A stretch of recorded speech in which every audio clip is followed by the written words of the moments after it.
Olá, meus amigos, olá, minhas amigas, tudo bem com vocês? Sejam muito bem-vindos ao Arena de hoje, nessa série maravilhosa em que estamos falando sobre Apocalipse, revelações de esperança. Sejam todos muito bem-vindos e abençoados por Deus. Bom, nós estamos trabalhando esses temas, são bastante especiais, mas antes de entrar no tema de hoje, eu queria só mandar um abraço para todos os amigos da Rádio Novo Tempo. Eu sei que a rádio transmite nosso programa e há milhares e milhares de pessoas ouvindo, recebendo essa palavra. Também quero aproveitar e agradecer a todas as pessoas que recebem a nossa caravana quando eu vou para a região sul, para a região norte, nordeste, sudeste, para a região centro-oeste, também para a América do Sul, para outros países. Obrigado a todos e que Deus abençoe a vocês grandemente. O nosso programa está também nas redes sociais. Quando você coloca a Arena do Futuro, você já encontra nas redes sociais o nosso canal. Mas no Facebook, é facebook.com/Arena do Futuro. E no Instagram é @Arena do Futuro, também no Twitter a mesma coisa. Além disso, nós oferecemos a você o site da Novo Tempo e dentro dele está o nosso blog, o blog do Arena. São vários canais, vários lugares onde você tem liberdade para entrar, pesquisar, estudar e, enfim, crescer na fé. Mas uma coisa interessantíssima, e é uma novidade, é a razão dessa série, é esse que eu tenho aqui nas minhas mãos, Apocalipse, Revelação de Esperança, que eu vou lhe mostrar agora. Esse curso é um curso novo, é um lançamento que estamos usando em toda a América do Sul. E nós queremos oferecer a você esse material totalmente grátis. É só você entrar no nosso site, apocalipse.com, e lá você tem todo esse material e muitas outras coisas mais. Além disso, você pode também baixar o nosso aplicativo. O nosso app desse curso é Apocalipse RA. R-A, ok? Aí você adquire e baixa esse material e você vai ter tudo muito mais fácil para estudar a palavra de Deus. Certo? Bem, agora eu vou anunciar o tema de hoje. O tema de hoje, ó o tema. O dia do Senhor. Prepara o seu coração.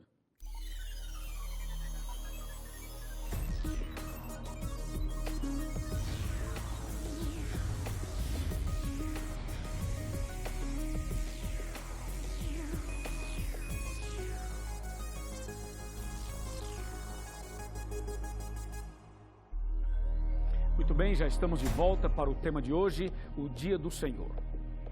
Eu já tenho aqui a Bíblia Sagrada em minhas mãos, eu imagino que você também já tem a sua.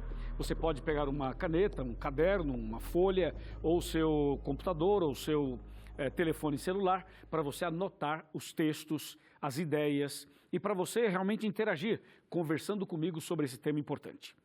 O dia do Senhor. A gente pode falar dia do Senhor, pode falar selo de Deus, pode falar o dia santo, pode falar o dia de descanso. Nós podemos usar vários termos para se referir a um dia sagrado, que é o dia deixado por Deus. Nós queremos considerar isso hoje de uma maneira bem especial e bem diferente. Por isso, por favor, não desgruda daqui, mantenha sua atenção, mantenha seus ouvidos abertos, mantenha seus olhos aqui na tela, ou quem sabe se você ouve pelo rádio, atenta os seus ouvidos ao rádio, porque eu vou abrir a Bíblia a partir de agora e Deus vai falar conosco através da sua palavra. Nós vamos começar lendo Apocalipse capítulo 7, porque Apocalipse capítulo 7 é um capítulo que trata diretamente desse tema e mostra para a gente qual é verdadeiramente o dia do Senhor. Apocalipse 7, versículo 1, diz assim: Depois disto, vi 4 anjos em pé nos 4 cantos da terra, conservando seguros os 4 ventos da terra, para que nenhum vento soprasse sobre a terra, nem sobre o mar, nem sobre árvore alguma. Agora o verso 2. Vi outro anjo que subia do nascente do sol, tendo o selo do Deus vivo, e clamou em grande voz aos 4 anjos, aqueles aos quais fora dado fazer dano à terra e ao mar, dizendo, verso 3, Não danifiqueis nem a terra, nem o mar, nem as árvores, até selarmos na fronte os servos do nosso Deus. Esses 3 versículos são fundamentais para que a gente possa compreender sobre o selo de Deus e também sobre o dia do Senhor. Se você observou bem, o verso 1 fala que Deus colocou 4 anjos nos 4 cantos da terra. Observe que a Bíblia, quando fala no Apocalipse 4 cantos da terra, não significa que a terra seja quadrada ou retangular para ter 4 cantos. Significa que esse termo se refere aos 4 pontos cardeais: norte, sul, leste e oeste. Ok? Quando o texto diz assim, que são 4 anjos nos 4 cantos da terra, segurando os ventos, lembra que no primeiro tema dessa série, nós falamos sobre a tabelinha de conversão profética, para mostrar que ventos em profecia significa guerras, ou significa destruição, ou guerra já falei, batalha, peleja, algo assim, são palavras sinônimas que significam basicamente a mesma coisa. E quando você vai para Jeremias 51, de 1 a 5, ali diz que ventos quer dizer guerras, destruição. Então, nesse caso, os anjos estão nos 4 pontos cardeais segurando os ventos, isto é, protegendo a terra de coisas piores, impedindo o inimigo de fazer tudo o que ele gostaria de fazer. A mão de Deus segura os ventos através dos anjos para que nós possamos ter segurança e proteção. Mas tem uma coisa que chama a atenção no verso 1, além dessas que eu já falei, é que os anjos aparecem em pé. Os anjos não estão sentados, nem deitados, nem de cócoras. Eles estão em pé. E a pergunta é, por que os anjos aparecem aqui, como diz o texto, em pé? Porque esse assunto é solene, esse assunto é urgente, esse assunto é divino, é celestial, vem da parte de Deus. Esse assunto é um tema que realmente é fundamental, é vital para a humanidade. E nesse caso, os anjos estão de pé pela urgência da pregação, pela urgência do tema, pela urgência da mensagem que Deus quer que você receba, que eu receba e que toda a humanidade receba. Por isso, os anjos estão em pé. Isso também significa que não é hora da gente ficar sentado, ou deitado, ou acomodado. É hora da gente se levantar em nome do Senhor, pegar esse livro, estudar a Bíblia, aprender mais, obedecer mais, andar nos caminhos do Senhor. Agora é hora de se levantar, meu amigo, se levantar do ponto de vista espiritual, não apenas do ponto de vista de posição, mas do ponto de vista espiritual, se levantar, deixar os vícios de lado, deixar os preconceitos de lado, deixar as filosofias de lado, olhar para frente, olhar para cima, olhar para Deus, permanecer firme na fé com esse livro na mão e no coração. É assim que se levanta, é assim que se coloca em pé, porque a mensagem é urgente, é necessária, é fundamental, é vital e hoje é o dia, agora é a hora, esse é o programa e você deve tomar uma decisão ao entender a palavra de Deus. O texto bíblico mostra os 4 anjos nos 4 pontos cardeais da terra, eles estão em pé segurando os ventos, protegendo a humanidade. E aqui vai uma explicação importantíssima. Quando a Bíblia diz que os anjos estão segurando os ventos, esse é um ato de misericórdia, de graça e de proteção da parte de Deus para conosco. Porque se Deus não segurasse os ventos, o diabo acabaria com tudo isso, ou o próprio ser humano acabaria com tudo isso. Porque o ser humano hoje tem armas, o ser humano hoje tem explosivos e se as pessoas quiserem, é só apertar um botão ou dar uma determinada ordem e tudo isso seria explodido com armas nucleares, termonucleares e por aí vai. Então, por que os homens não fazem tudo o que eles querem fazer? Porque Deus não deixa. Deus colocou anjos no Senado, no Congresso, na Câmara de Vereadores, na sala da presidência, Deus colocou anjos na Casa Branca, Deus colocou anjos em Israel, Deus colocou anjos no Vaticano, Deus colocou anjos em toda a face da terra. Não é o homem que decide, não são os homens que dizem o que vai acontecer. Quem manda nessa terra não é o homem, não é o Vaticano, não é o Papa, não são os políticos, não é os Estados Unidos, não é Israel, não são os orientais, não são os espíritas, não são os iluminatis, não é o pastor, não é o padre, não é o bispo, não é o político, não é o presidente. Quem manda nesse mundo não é Satanás. Quem manda aqui, quem segura os ventos, quem diz o que vai acontecer ou não, é o nosso Deus Todo-Poderoso. Amém?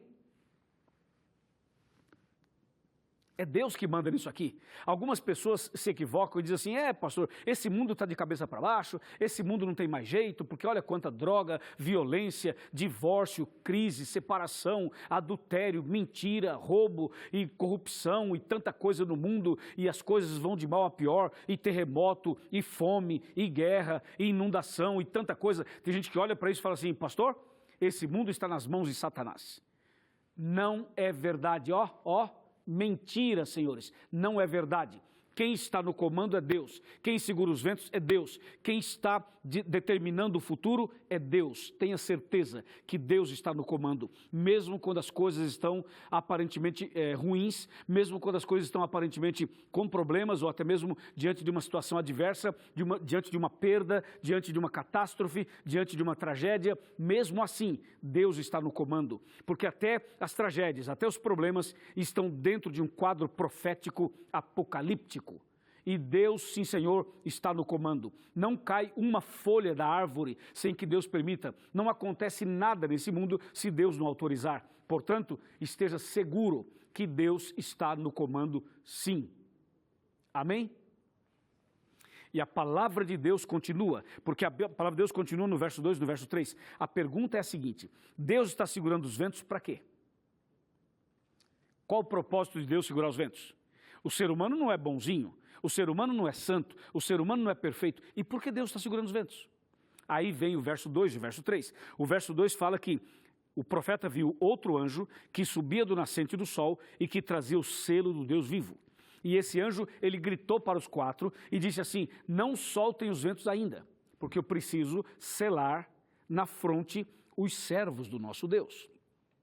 Você percebe aqui que entre o sexto selo e o sétimo selo, que nós falamos no programa, em um dos programas passados, você percebeu isso de maneira muito clara, que entre o sexto e o sétimo selo aparece o selamento. E esse outro anjo que vem do nascente do sol, ele aparece gritando para os quatro, dizendo: não soltem os ventos ainda, eu preciso selar na fronte os servos do nosso Deus. Por que o selo de Deus é colocado na fronte? Não é colocado nas costas, nem no braço, nem nos pés. Por que na fronte? Porque fronte, essa parte aqui, ó, da testa, é uma expressão que se refere ao raciocínio, à razão, ao entendimento. Deus quer colocar o selo dele em você, mas pela razão, pelo entendimento, não pela emoção. Deus não quer que você esteja convencido apenas pela emoção, porque a emoção, ela vem e vai. O que Deus quer é que você tenha convicção, é que você tenha entendimento, é que você tenha compreensão, é que a tua razão seja aguçada e você possa compreender o que Deus realmente quer que você compreenda. Entendeu? Pela razão, por isso que o selo de Deus é na testa. Está claro? Agora veja uma coisa interessante, a Bíblia fala, o Apocalipse fala em dois selos, o selo de Deus e o selo da besta. Eu pergunto a você, qual dos dois você quer? O da besta ou o de Deus? Eu não tenho dúvida nenhuma, eu quero o selo de Deus. E você quer o de Deus também? Então levanta a sua mão aí na sua casa, aí na igreja, aí no seu pequeno grupo, aí na sua classe bíblica, levante a sua mão dizendo: pastor, eu quero o selo de Deus. Amém? Deus quer colocar o selo dele em você, e em mim, e em toda a humanidade, aqueles que desejarem. Agora, qual é o selo de Deus? Onde está o selo de Deus? Se você vai para Isaías 8, verso 16, e eu vou para lá agora, se você vai aqui para Isaías, estou indo para Isaías, capítulo 8, está bem aqui, versículo 16, veja onde está o selo de Deus. O texto bíblico diz: resguarda o testemunho e sela a lei no coração dos meus discípulos. A expressão aqui é: resguarda o testemunho e sela a lei. Meu amigo, o selo de Deus está na lei.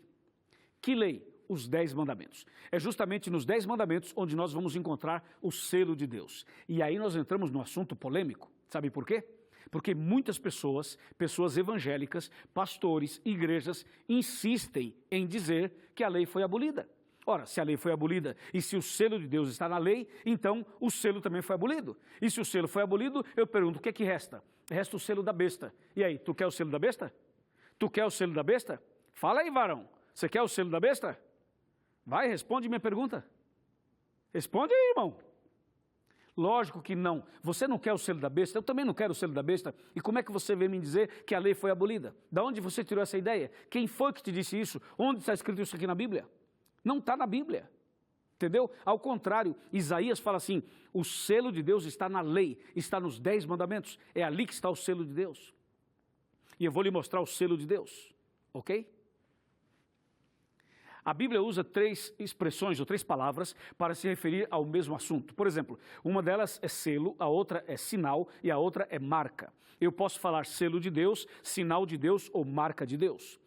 E essa ideia vem lá do Antigo Testamento, quando os reis usavam um anel grosso no seu dedo e a sua secretária, ou seu secretário, escrevia uma carta, trazia para o rei lia a carta e com aquele anel grossão ele fazia assim, ó, carimbava a carta. E quando ele carimbava a carta com aquele anel, que era um tipo de um carimbo, tinha o nome do rei, o cargo do rei e o território do rei. Nome, cargo e território. Isso determina um selo. E daí surge a ideia do selo. Quando você vai para a Bíblia, Apocalipse 7, versos 1, 2 e 3, mostra que Deus tem um selo e Ele quer colocar o selo em nossa fronte, em nossa testa. Isaías fala, esse selo está na lei. Então, quando você vai para a lei, para os 10 mandamentos, você analisa um por um para descobrir qual deles tem as 3 características de um selo. E quando você descobrir, você descobre qual é o selo de Deus. É o que vamos fazer agora. O primeiro mandamento da lei de Deus, aliás, os 10 mandamentos estão em Êxodo 20. O primeiro mandamento da lei de Deus fala assim, para você não ter outro Deus diante dele. Não terás outros deuses diante de mim. O segundo mandamento fala assim, não farás para ti imagens de esculturas, não adorarás essas imagens. O mandamento número 3 fala assim, não tomar o nome de Deus em vão. O número 4 fala assim, lembra-te do dia de sábado para o santificar. O número 5 fala assim, honra teu pai e tua mãe. O mandamento número 6 fala, não matarás. O 7º fala, não adulterarás. O 8º fala, não furtarás. O 9º fala, não dirás falso testemunho contra o teu próximo. E o 10º fala, não cobiçarás nada do seu próximo. Eu falei os 10 mandamentos resumidos que estão lá em Êxodo capítulo 20. E quando você analisa melhor, com calma, mandamento por mandamento, você vai descobrir que o 4º mandamento, que fala do sábado, é o único mandamento dos 10 que tem as 3 características de um selo. O sábado, o 4º mandamento, tem o nome de Deus, o cargo de Deus e o território de Deus.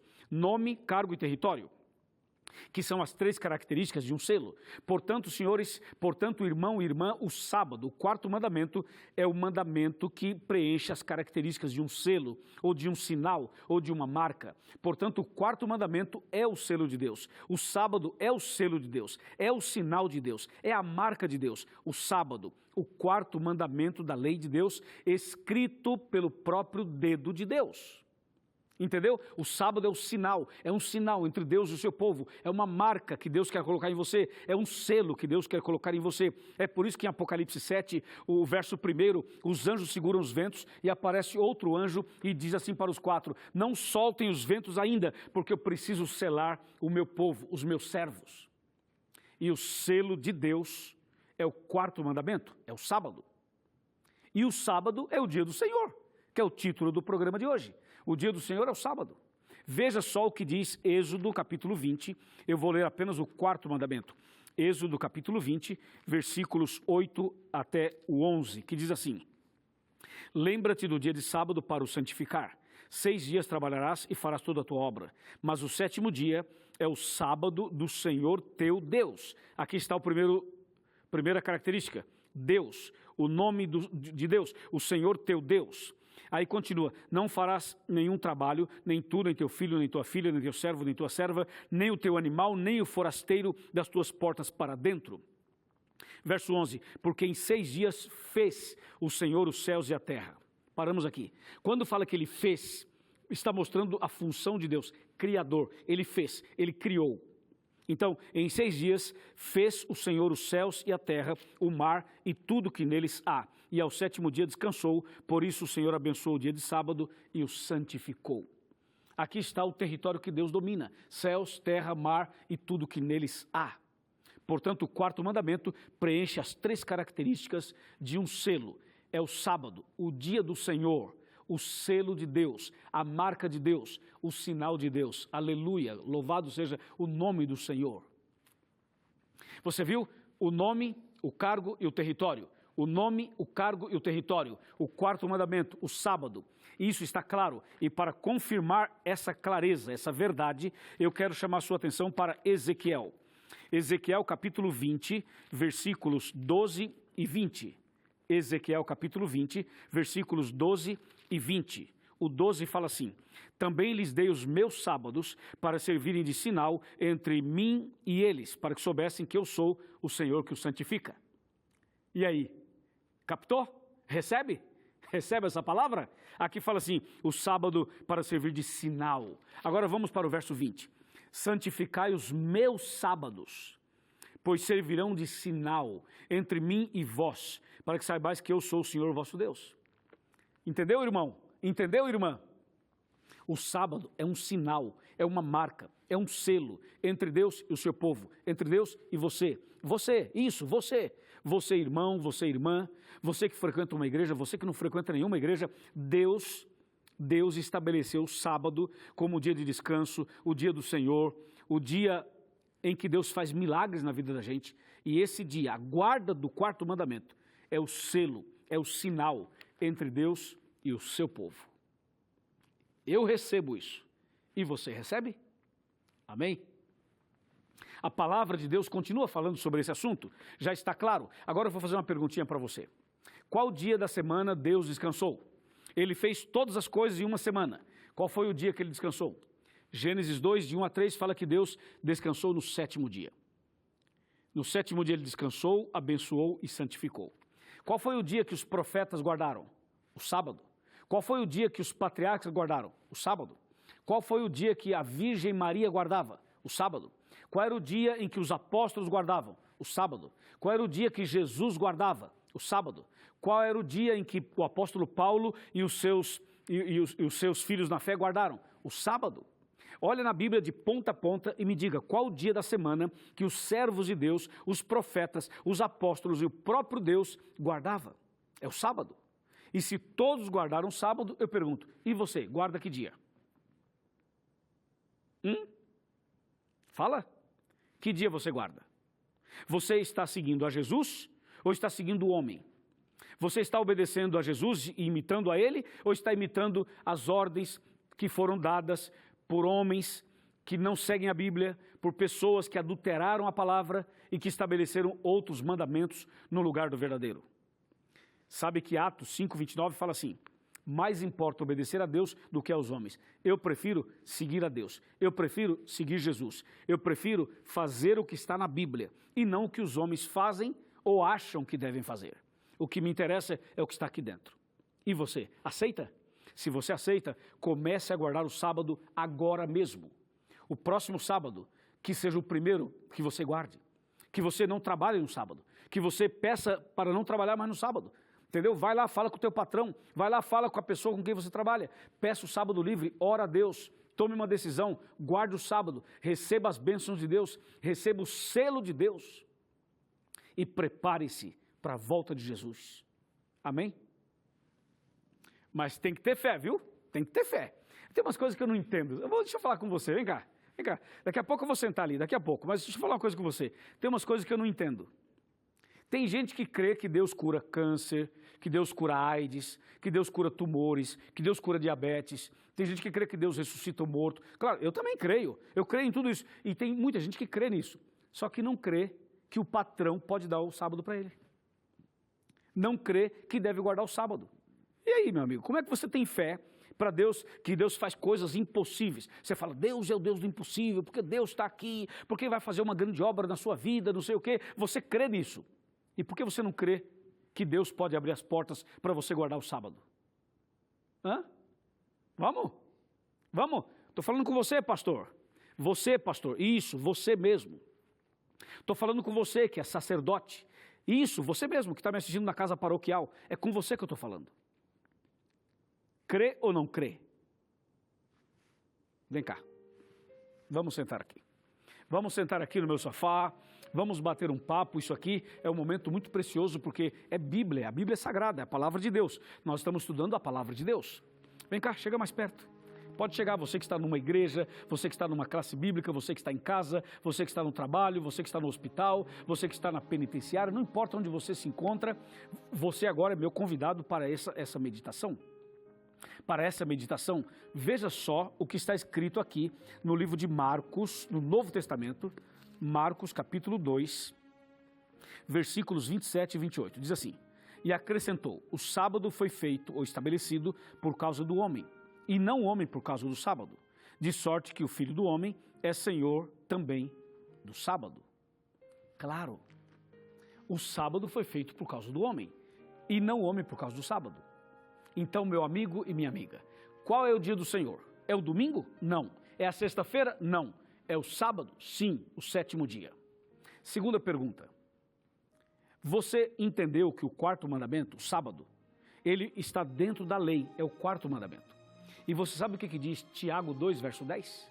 Tiago 2,10 fala assim, aquele que diz, eu guardo toda a lei, mas tropeça em um só ponto, se torna culpado de todos. Entendeu? Ou seja, são 10. Se você não guarda um, é como se não guardasse nenhum. Porque para Deus, na Bíblia, 10 menos 1 é igual a 0. É igual a 0. A nota é 0. Entendeu? Tiago 2,10. E aí? Quer o selo de Deus ou quer o selo da besta? É o de Deus, não é? É o de Deus ou não é? Fala aí. É o de Deus ou não é?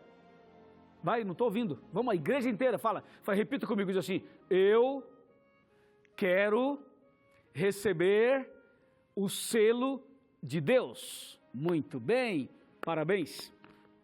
Deus seja louvado. Eu vou orar por você. Vamos orar para que Deus nos dê sabedoria, nos dê forças, para a gente ser fiel aos princípios da palavra. Agora tem uma coisa, hein? Tem uma coisa importantíssima aqui. Guardar o sábado não é só ficar sem fazer nada, hein? Porque tem gente que não entende isso. Fala assim, pastor, então agora eu não vou fazer mais nada no sábado, vou ficar o dia inteiro dormindo. Não, isso não é guardar o sábado. Guardar o sábado é você na sexta-feira, no pôr do sol da sexta-feira, você faz o culto. Ou com a sua família, ou sozinho. Porque às vezes a família não entendeu ainda, não crê, não aceita e tal. Então você faz sozinho. Agora, se é possível a família, melhor. Faça o culto, canta hinos, leia a Bíblia, faça oração e começa o sábado na presença de Deus. No sábado de manhã, você vai para a escola sabatina, na Igreja Adventista do Sétimo Dia. Você vai para a escola sabatina, das 9 até as 10h30. Em seguida, às 10h30, em diante, o culto divino, na própria Igreja Adventista. Depois você volta para casa, a comida já está pronta, você preparou na sexta-feira, você só aquece, prepara a salada, arruma coisa, almoça direitinho com a sua família. À tarde pode dar uma descansadinha e mais no finalzinho da tarde você pode fazer uma visita, pode levar a palavra de Deus para alguém, pode ir a um hospital, a um orfanato, a um asilo. E no finalzinho do sábado, no pôr do sol do sábado, você vai para o culto dos jovens e termina o sábado na presença do Senhor. É lindo demais, sabia? É nota 10. E aí, aceita? Meus parabéns. Nós vamos agora orar por você. Curva a sua cabeça, feche os seus olhos, vamos orar. Querido Pai Celestial, obrigado por essa mensagem, por essa palavra. Hoje ficou claro que o dia do Senhor é o sábado e que é o teu selo, teu sinal e a tua marca. Abençoe essa pessoa que decidiu guardar o sábado e que a partir de hoje essa pessoa seja revestida da tua graça, da tua bênção e da tua salvação. Em nome de Jesus. Amém.